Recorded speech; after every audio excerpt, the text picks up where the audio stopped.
Hello mga kapips! Kamusta kayong lahat dyan? Magandang araw sa inyo. Today is Tuesday. Day off ko mga kapips. 2 araw yung day off namin dito every week. And nag-aantay din ako ng paycheck ko kasi sahod namin ngayon dito. Dahil every bi-weekly yung sahod namin dito. So meaning to say every 2 weeks sumasahod kami dito. And ayun, pagkagising ko, namili muna ako kasi malalapit lang naman dito yung mga grocery store. Namili muna ako ng makakain ko kasi wala na akong bigas, empty na. Kaya wala na. Kaya namili muna ako. And ang dami nang naka-offer dito sa Anderson Supermarket. Tapat lang siya ng hotel kong tinutuluyan dito. Ayan, medyo marami rin napamili. Pang-stock ko na din. Pakita ko sa inyo. Mura lang yung tax dito. Yung gross sales tax. Yung total na napamili ko is $65 lang eh. Pero yung binayaran ko na tax, 0.15 lang. 0.15 cents. So, diba, ang laki ng natipid ko dito. Mura-mura lang. Tapos, free pa yung box. Ayan, ito yung napamili ko. Naka long grain brown rice. So ang gagawin ko dito, imimix ko siya dito. Yeah, imimix ko siya dito sa white rice. So white and brown rice. Wow, social na si Batang. Sa Pinas NFA sinandome, dito naka multigrain niya. Ayan, imimix ko siya tapos lagay ko siya dito. Tapos, namili din ako nito. So, magkano yung rice? Nabili ko lang yung bigas ng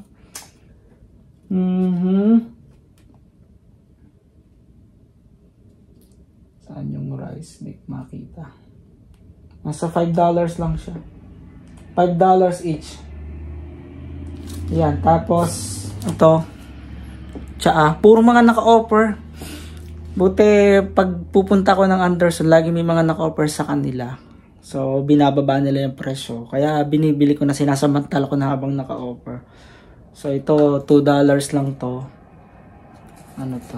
Kasi yung language nila dito, French at saka English. So, karamihan mga binibili dito, laging dalawa yung language na nakalagay. So, English at saka itong French. So, wild berries, chai. Tapos, bumili din ako nito. Ito, magkano lang to? $3 lang to. Ito from $7.50 naging $3 ang naka-offer siya ngayon. May nabutan pa akong dalawa kaya kinuha ko na. Ice cream. Anong flavor nito? Chocolately chip cookie dough. Ayan. Tapos ito yung isa. Ayan. Mint chocolate chip naman. Ayan yung isa. So, binili ko na. Mautay-utay kada labas ng trabaho, di ba? Tapos, ayan, multigrain. Ayan. Kun lang to, $3 lang to. Ayan. Nag-enjoy na ako dito. Masarap din siya once na matikman mo siya. Magugustuhan mo naman. Sa una lang medyo parang pag hindi ka talaga sanay, katulad to, sanay ako ng puro white bread ang kinakain ko. Pero dito, nasasanay ako sa multigrain. Pati nga yung bigas, puro white rice lang ako eh. Pero nung simula punta ko dito kasi nakikikain lagi ako kina ninang ko. Naka brown rice sila mix. So na-adapt ko na rin and nagugustuhan ko na rin siya. Kaya ginagaya ko na. Ito Chips Ahoy oh. Ang mura lang nito. Hindi Chips Ahoy. $2.50 lang. $2.50 kada isa. Dalawa na rin yung binili ko. Dalawa. Tapos bumili rin ako ng brown. Wow, brown egg. Dati white egg lang. Brown egg din. $5 siya. Tapos ito. May bago silang product. $1 lang siya. From Japan. Instant noodles. Tatry ko rin siya ngayon. So, yun ang binili ko. 3 flavor. Yan ang mga pinamili ko. Tapos, ito, naka-offer lang din to. $2, $2.75 ketchup. Natitikman ko na yung Heinz ba yun or Heinz? So try ko naman to. Western Family Tomato Ketchup. Yan. Tapos gusto ko bumili ng patties pero parang wala akong nakita doon. So mamaya na lang. Meron pa ditong isang grocery store. Pupuntahan ko mamaya siguro. Pagkakuha ko ng paycheck ko, try kong mamili naman doon.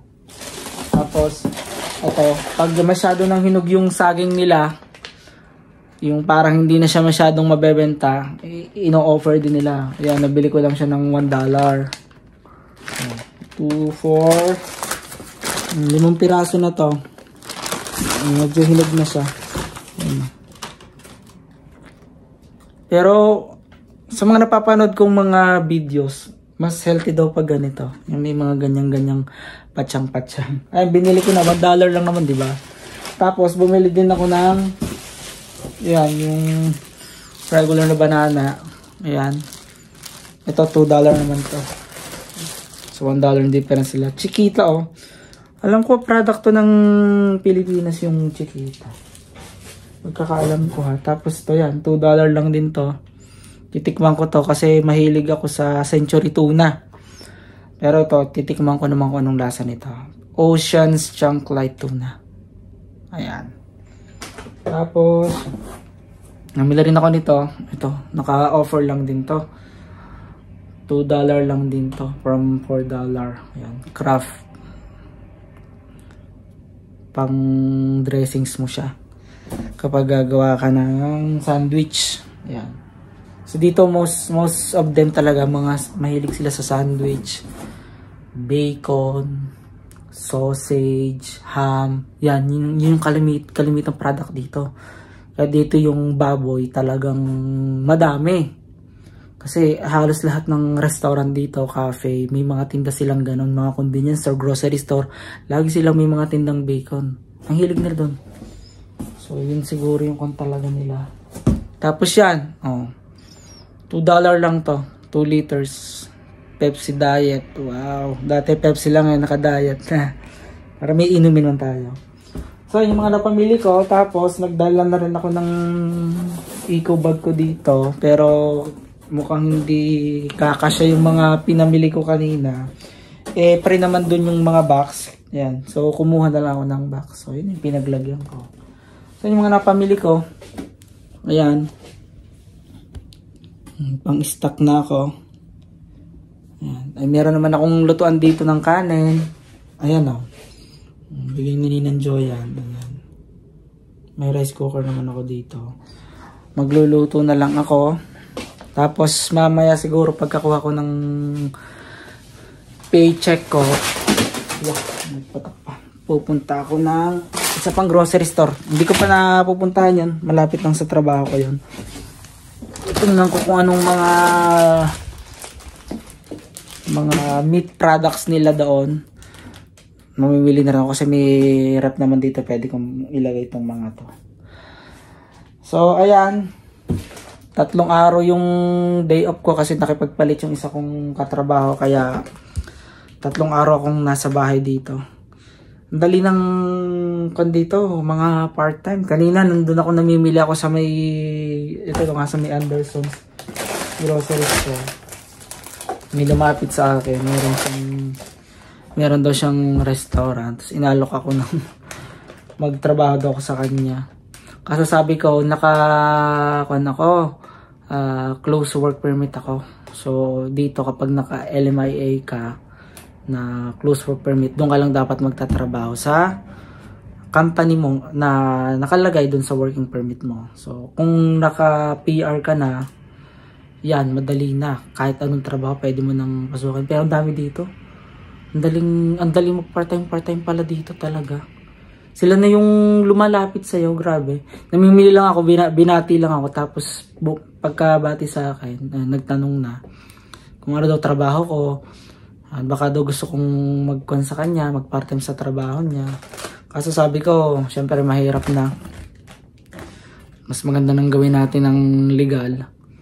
Makakapaghintay naman ako ng pag dumating ang PR in God's will. Doon na lang siguro. Kasi Kung sa trabaho, hindi naman talaga mabigat yung trabaho. Magaan lang talaga. Hindi ako nahihirapan. Hindi siya pressure. Madali lang. Tapos yung oras, ang bilis. Mag-open kami ng 5:30 tapos close namin ng 7. Ayan. Pero yung duty namin, tiga 8 hours kami.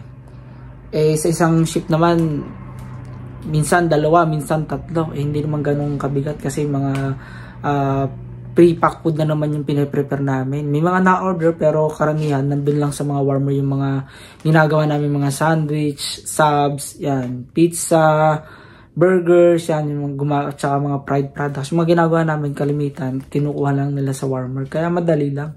Hindi talaga siya mabigat. Napakadaling magtrabaho dito. Kaya thanks God nandito ako.